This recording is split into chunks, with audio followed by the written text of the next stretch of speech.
Hello, everybody, and welcome back to Things We Don't Talk About. We are your hosts. I am Mark Daniel Lamazny. And I'm Stephanie Webb.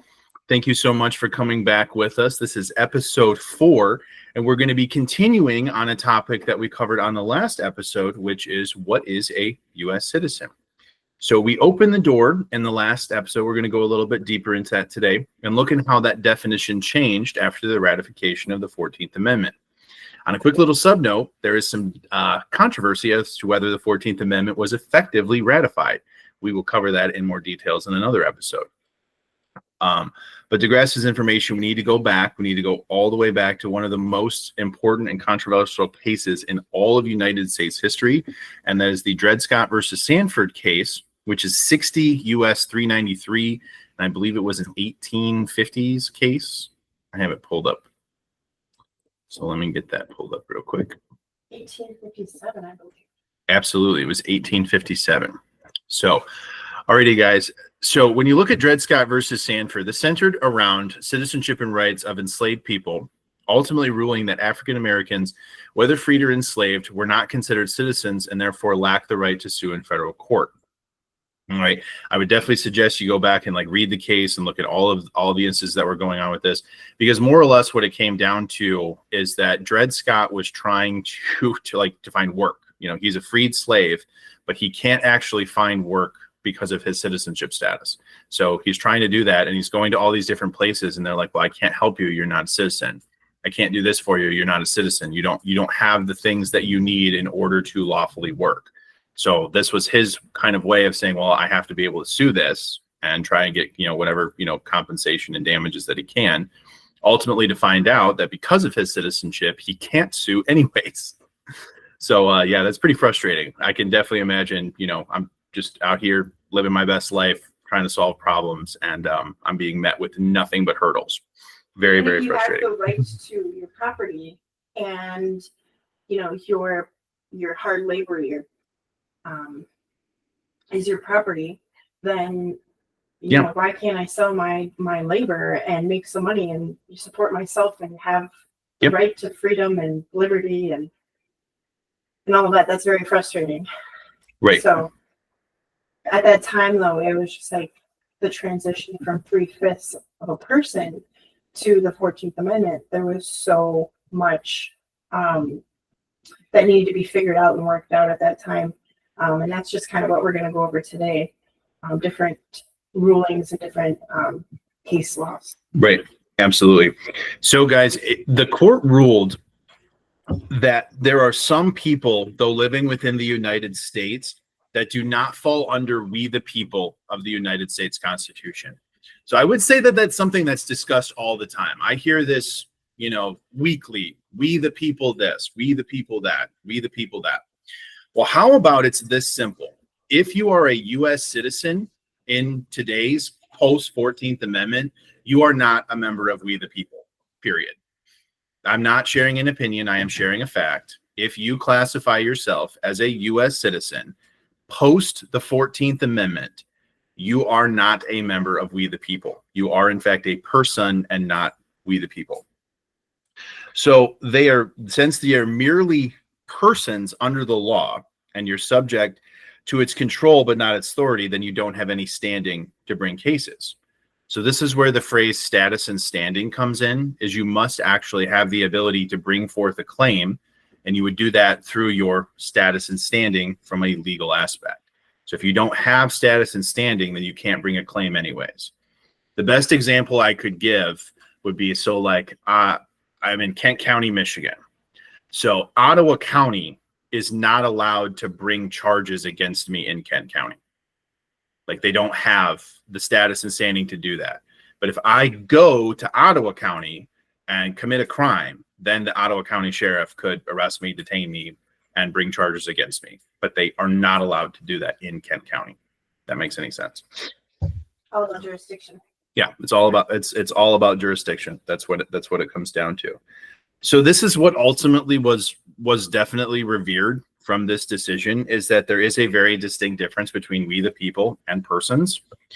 So when you kind of look at the 14th Amendment, let me get that pulled up here real quick.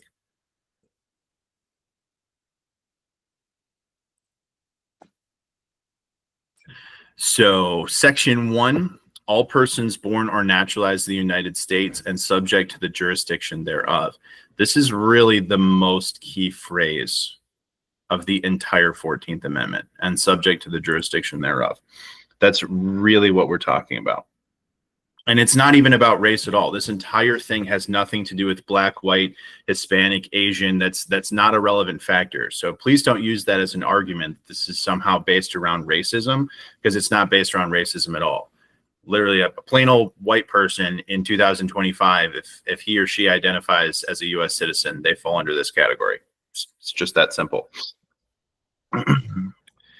So now, we're looking at the single sentence changed everything at first glance. The amendment fixed the Dred Scott ruling. It gave citizenship to people who had previously been denied it. But the problem that we really, like I said, that we don't talk about is that we redefine citizenship entirely. So Steph, what do you think about that? You know, the Chief Justice Taney, he put out a really long, what is it called, like a court opinion. And he goes on and on and on about why he chose to rule the way he did. So that way in the future, there would be no like misunderstanding or anything like that on his ruling or misinterpretation. Because it's a very controversial case, and no matter if you know what you think about the 14th Amendment, this case still holds true, and you know hasn't been rebutted or gone to appeals or anything like that. Right. So it's still true today as it was in 1867. Is that what it was? 1857, I think. 1857. I mean, that was a long time ago, but that still doesn't mean that case law from back then has no relevance, because it absolutely still does. That's how the country was founded, and that's, you know, each step from that day, every single day, you know, compounds the law that we rule on today. So here's really the most important question out of all of this. Did the 14th Amendment restore rights, or did it redefine citizenship entirely? And if you ask me, the simple answer is it redefined citizenship entirely. It really did. Because what it changed everything over to was we were in our infancy, and when, you know, the United States broke off from England, then after the Revolutionary War and after 1790 and everything like that, we were a sovereign nation, and we were all acting independently. Everybody had their rights. Everybody, you know, and the rights don't even come from the Constitution. The rights come from God. They're just written down in the United States Constitution to actually let everybody know, you know, what those rights are. Before that, like, everyone was an American state national. Everyone. And then slaves were just 3/5. Yeah. So when the 14th Amendment came along, they had to completely eradicate what a U.S. citizen was. Right. Because now we had to include the slaves. A vast majority of people in the 19th century and the 18th century, at least in America, were what's called state citizens. So I know we didn't have all 50 states back then, so there wasn't as many choices, but you were a citizen on North Carolina. You were a citizen on Rhode Island. Because you guys got to remember, at that time, like, we didn't have all the states. Like, we have the original 13 colonies, which eventually become the first states. So Mark and I would be considered like Michiganders. Yeah, that's what we are, because we live on Michigan. Yeah. We're not part of the federal jurisdiction that falls into the 14th Amendment. We operate sovereignly on Michigan. That's what we do. So this federal class of citizenship is really a statutory identity. It's created by Congress with rights defined and limited by federal jurisdiction. So in other words, not a sovereign member of we the people, but a subject to the United States government. And that's really what we all have to understand through the 14th Amendment. Now, as we move forward, we're going to be talking about a very, very important document called the Incorporation Doctrine. So I'm going to share my screen real quick. Now, here's where things get a little bit more complex and revealing. Remember last episode, we talked about 28 USC 3002 or 3002, subsection 15. 15A. 15A. Yep. Where it says United States is a corporation. Let me Mark's scroll going to back. show you just so we can all be on the same page again. So 15A, a federal corporation right there. Click on this. The United States means a federal corporation, an agency, department, commission, board, or other entity of the United States, and instrumentally of the United States. Just a quick tidbit here, guys. This is an excellent source of information. Cornell Law School. This is a great place to get additional information. So please feel free to use this resource. Always reliable. So this is a legal theory used by the U.S. Supreme Court over the past century that says certain protections of the Bill of Rights now apply to state governments through the 14th Amendment, specifically the Due Process Clause. In theory, incorporation sounds like a good thing. It was used to argue that the states can't infringe upon freedom of speech, religion, or due process. That really sounds like protection, but in actuality, it wasn't. So here's the twist. Not all the Bill of Rights have been incorporated. So the 9th and the 10th Amendment, they actually even just pretend like they don't even exist. They're not even on this list. Mark, if you scroll down a little to the graph. So it mentions the First Amendment, the Second Amendment, Fourth Amendment, the Eighth Amendment, the Third, and the Seventh. And then in the middle here, it's the Fifth and the Sixth. So as you can see here, the 9th and the 10th are just poof. They're like literally just gone. Like, oh, no, they're not. They don't exist. They're not there. Which is crazy because those two are the ones that are most closely tied to the idea of personal sovereignty and limited government. So let me just read out the 9th and 10th Amendment. You just leave it on my graph marker. Yeah, that's fine. So the 9th and 10th Amendment. So the 9th Amendment says the enumeration in the Constitution of certain rights shall not be construed to deny or disparage others retained by the people.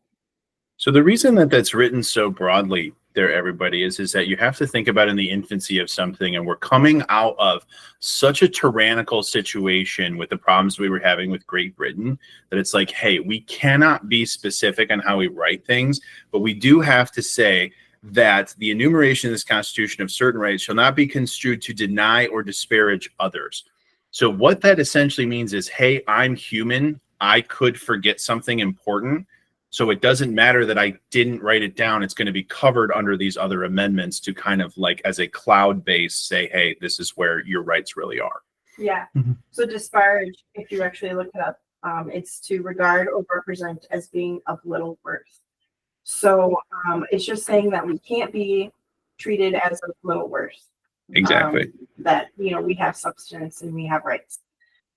And the 10th Amendment says the power is not delegated to the United States by the Constitution, nor prohibited by it to the states, are reserved to the states respectfully or to the people. Meaning that, like, whatever the Constitution doesn't say, and whatever law, if there's no laws or anything against your rights, then they should just be to the people. Yeah, exactly. A really good one might be fishing.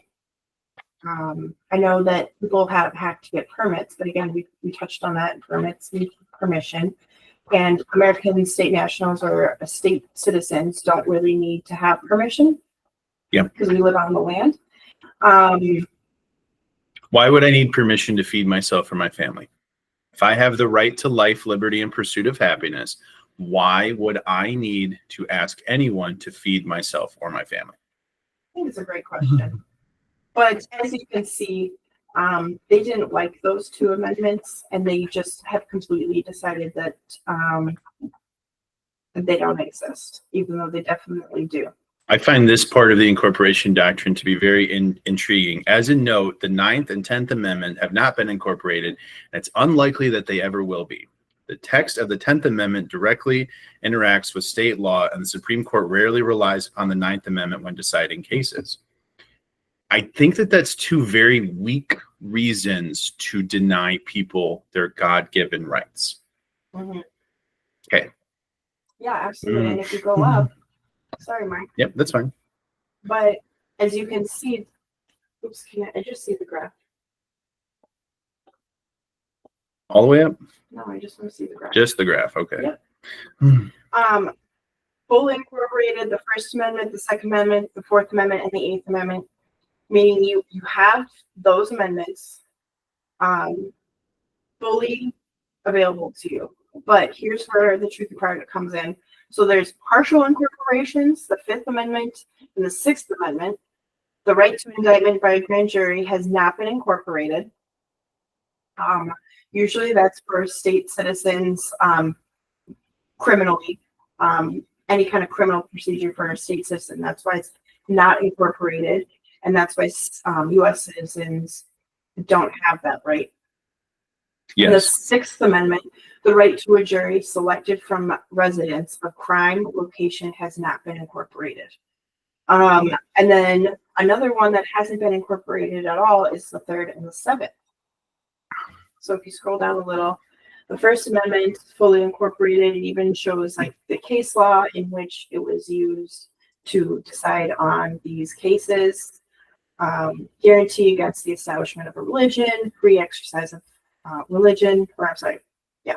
Speech, press, petition. Freedom of speech, freedom of press, right of assembly or petition, meaning, hey, here's a great thought. Maybe I don't need a permit to go petition. Maybe I don't need a permit to assemble. Freedom of expressive association, even though not directly mentioned in the amendment. So all of those you actually do have the right. And so, you know, if a police officer comes and he's trying to push his policies, these are the ones that you can actually stand on. The Second Amendment, it's not fully incorporated. So you do have the right to bear arms. McDonald versus Chicago. The Third Amendment, not incorporated. The Fourth Amendment is fully incorporated. The freedom from unreasonable search and seizure and requirements and a warrant. So I want to touch on the Third Amendment really quickly. So this is a direct result of back during the Revolutionary War times, Great Britain was forcing people to house British soldiers. So I'm not going to pull up the Third Amendment, but it basically says that whether in peace or at time of war, a United States citizen does not have to quarter soldiers. I'm paraphrasing just a little bit. Yeah, that's what it says. In a nutshell, that's what it says. Okay. So, but as you look at it, that being not incorporated makes sense, but it also causes a lot of confusion. It's highly unlikely that the United States Army is ever going to come to you as an individual and say, we need you to quarter our soldiers. Okay. Or the Navy or the Air Force or the Space Force or any of them saying, hey, you must come quarter our soldiers. They're not going to do that, or at least it's highly unlikely. But if you notice that during all of these protests about citizenship, the government was actually asking/forcing people to house immigrants. And the reason they can do that is because the Third Amendment is not incorporated. So you can come back and say, hey, I have this constitutional right not to actually house people, but they can come to you and say, no, you don't. See, right here, Third Amendment, not incorporated. You don't have that right. If they really wanted to, they could make every single one of us house illegal immigrants as long as you're a U.S. citizen, and there's nothing you could do about it. Not a dang thing. Yeah. Yeah, absolutely. I think Governor Whitmer was asking us and offering $500 a month, I think. Something like that. But, yeah. Yep. So that was definitely a Third Amendment thing. Thanks, Mark, for bringing that up. Sure. So the Fifth Amendment is partially incorporated. I think partially incorporated amendments are actually the more interesting ones, just because it's like, how can you say I only have part of this amendment? How do I only have part of this right? Like, exactly. Yeah. So the right to indictment by the grand jury, this is not incorporated because of the reason I said earlier. But double jeopardy is incorporated the right against self-incrimination. You can't be the witness against yourself. You can't send yourself to jail. Right. You can't do it. So, when police officers come up to you and say, you must answer my questions. No, Just going to plead the fifth. Thanks. So plead the fifth and ask for my attorney, and we'll figure it out from there. Right? Mm-hmm. If you're gonna arrest me, then I'll talk to the judge about it. The interesting factoid about the grand jury is that, this is a concept that's still used in some states. I know the state of New York still uses grand juries for their criminal indictments, but it comes down to a due process aspect. So where grand jury is quite a bit different from a standpoint of a typical trial is you're not going to have the defense in there. You're just going to have the prosecutor, and it's kind of an open forum.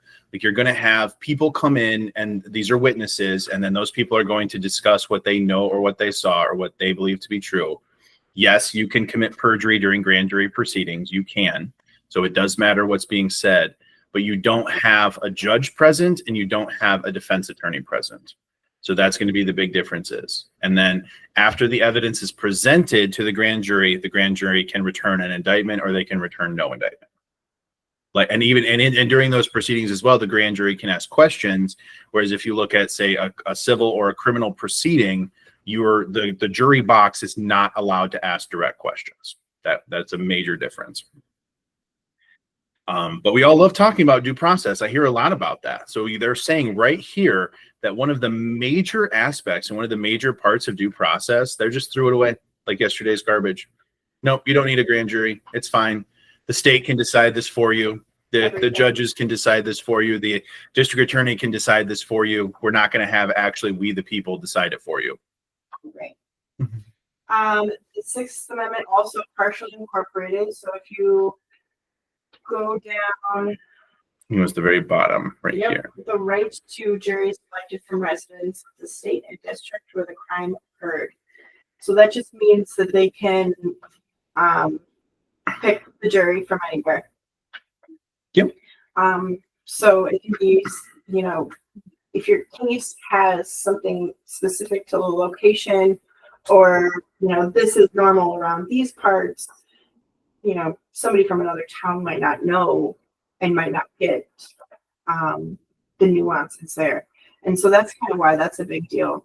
The Seventh Amendment not incorporated. And then the Eighth Amendment is fully incorporated. So you have the protection against excessive bail, protection against excessive fines, and then the protection against cruel and unusual punishments.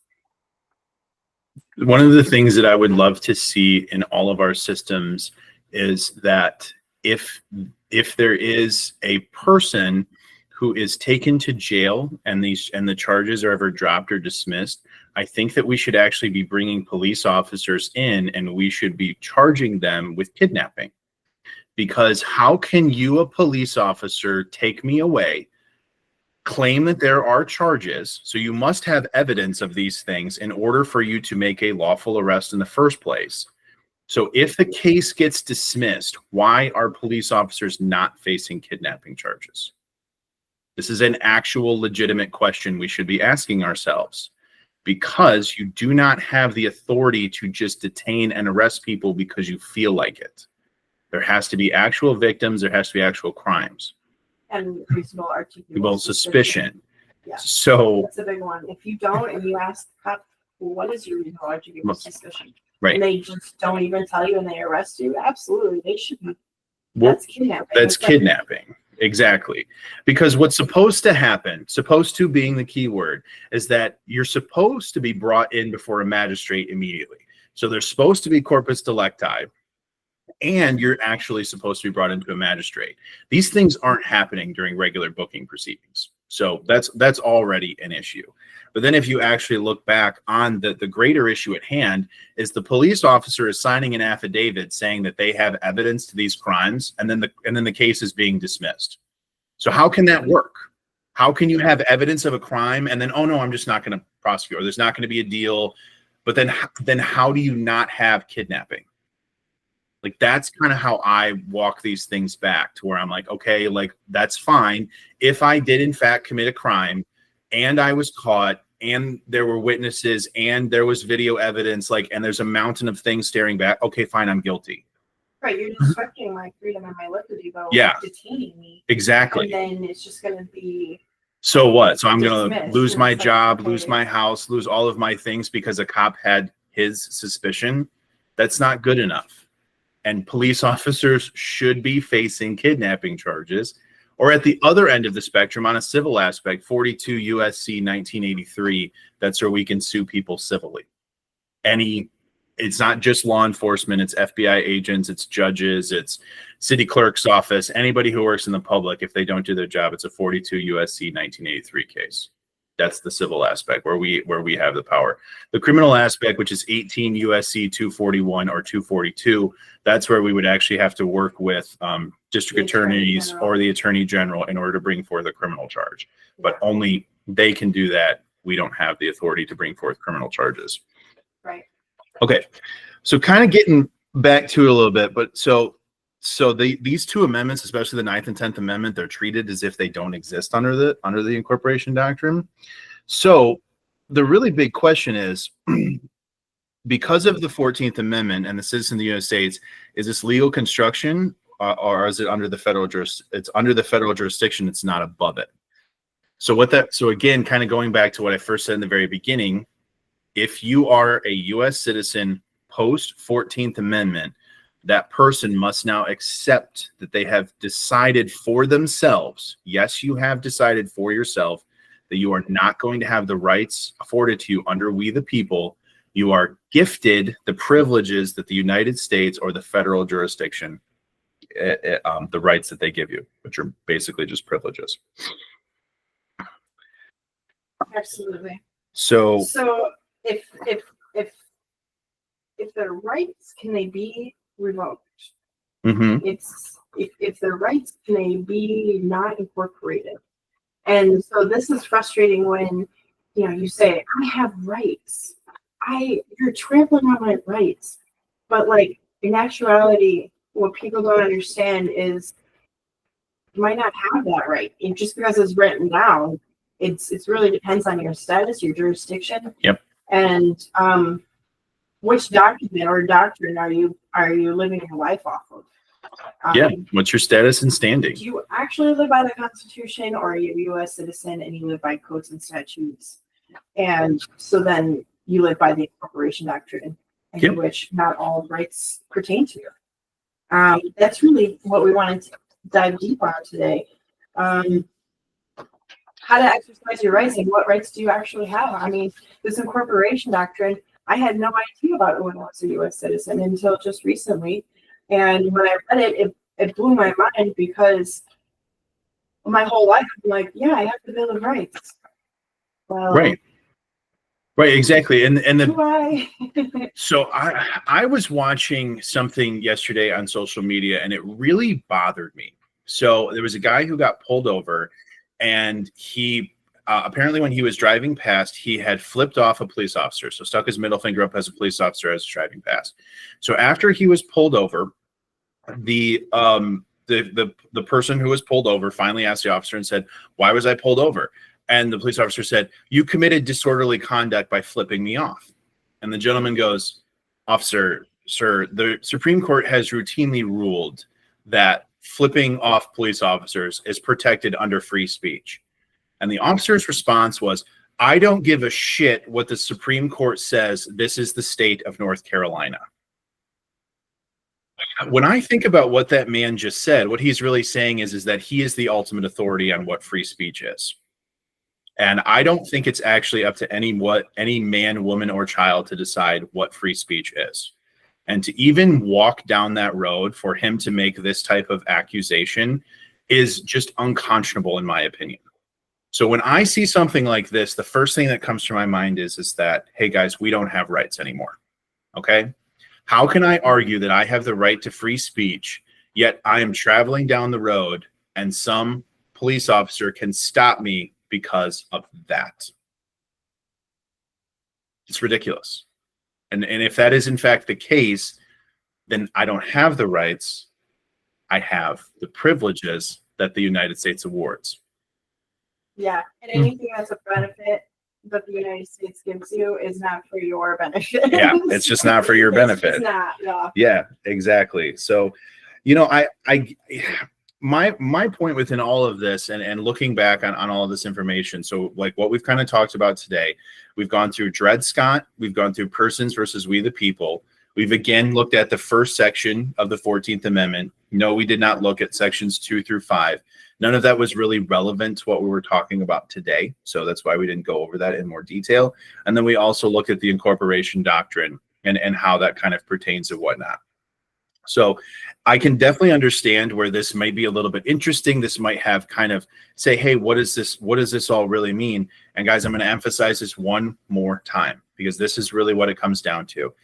If I say that I am a U.S. citizen, I do not have the rights of the Constitution, because what I'm actually saying is I am a person that falls under the federal jurisdiction and is subject to the jurisdiction thereof of the federal 14th Amendment. If I want to be part of we the people, then I must correct my status and stand on my status and express that I am a state citizen. So hello, I'm Mark Daniel Lemasny. I'm a state citizen and I live on Michigan, and the Constitution applies to me. Oh, man. Absolutely. So this has been So We Don't Talk About. I'm Stephanie Webb. And I'm Mark Daniel Lemasny, and thank you so much for stopping by. And we look forward to talking more in our next episode. We're probably going to be talking about trusts and the different types of trusts and some of the great ways that it helps people live privately and the great tools that they are. So thank you so much for stopping by. This has been Things We Don't Talk About, and can't wait to see you on our next episode. See you next time. See ya.